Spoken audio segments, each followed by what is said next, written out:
പറയണം മിസ്റ്റർ. പറയാൻ പാടില്ലാത്തതാണെങ്കിലും പറയണം. ഇല്ല, ഒന്നുമില്ല. എനിക്കവളെ അറിയുക പോലുമില്ല.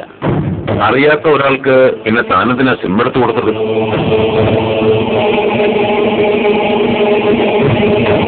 പറയണം രാജ്മോഹൻ. പറഞ്ഞില്ലെങ്കിലും ഞങ്ങൾ അറിയും, അന്വേഷിച്ചറിയും. ഇത്രയൊക്കെ അറിയാമെങ്കിൽ ഈ ചെറിയ കാര്യം അറിയാൻ അധികം താമസം വരില്ലല്ലോ. അറിയാലോ, നമ്മുടെ ഡിപ്പാർട്ട്മെന്റിന്റെ ഒരു രീതി. പറഞ്ഞറിയുന്നതും അന്വേഷിച്ചറിയുന്നതും രണ്ടും രണ്ട് എഫക്റ്റാണ്. രണ്ടുതരം ട്രീറ്റ്മെന്റ്. FIR-നെ അത് ബാധിക്കും. എന്തു വേണമെന്ന് രാജ്മോഹൻ തന്നെ തീരുമാനിക്കും. സത്യമേവ ജയതേ, ഒരു നിയമപാലകൻ ആദ്യം പഠിക്കേണ്ട വാക്ക്. മൂലമന്ത്രം പോലെ ഊണിലും ഉറക്കത്തിലും ഉരുവിടേണ്ട തത്വം. Abutment is also crime. നീതികേട് കാണിക്കുന്നതും അതിന് കൂട്ടു നിൽക്കുന്നതും ഒരുപോലെ കുറ്റകരമാണെന്ന് മറ്റാരെക്കാളും നന്നായി രാജ്മോഹൻ അറിയാം. പക്ഷേ അറിഞ്ഞിട്ടും അറിയാത്തതായി നടിക്കുന്നു. ഇനി അഥവാ അറിവില്ലായ്മയാണെങ്കിൽ അതും കുറ്റകരം. Ignorance is not an excuse. അറിയാലോ.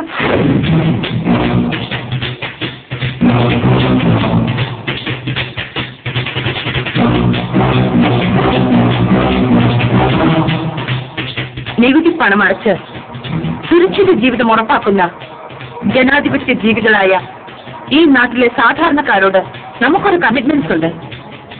ജീവനും സ്വത്തിനും മിനിമം ഗ്യാരണ്ടി കൊടുക്കാനുള്ള ഉത്തരവാദിത്വമുണ്ട്. അതിൽ നിന്ന് ഒളിച്ചോടാൻ അവരുടെ വിയർപ്പിന്റെ വില കൊണ്ട് ശമ്പളം പറ്റി ജീവിക്കുന്ന ഒരു സർക്കാർ ഉദ്യോഗസ്ഥനും ആവില്ല. നമ്മൾ അധികാരികളല്ല, സേവകരാ, ജനസേവകർ. അത് മറന്നുപോയ രാജ്മോഹൻ അർഹിക്കുന്നത് പരമാവധി ശിക്ഷയാണ്. മാഡം, അത് ഞാൻ തുറന്നു പറഞ്ഞാൽ രാജ്മോഹന് ഇനിയും സാധ്യതകളുണ്ട്. രക്ഷപ്പെടാനല്ലെങ്കിലും പശ്ചാത്തപിക്കാനെങ്കിലും.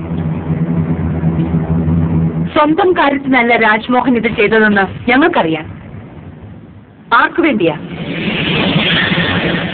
വേണ്ടിയാ രാജ്മോഹൻ ആ സിം കാർഡ് വാങ്ങി സാലമയ്ക്ക് കൊടുത്തത്? സാലമയ്ക്ക് കൊടുത്തത് ഞാനല്ല.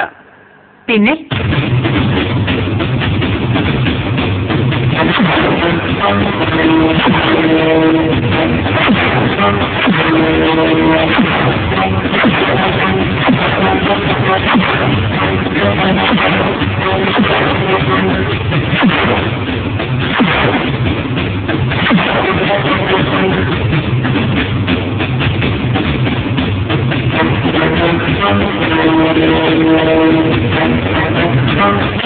ഇനി വൈകിക്കേണ്ട.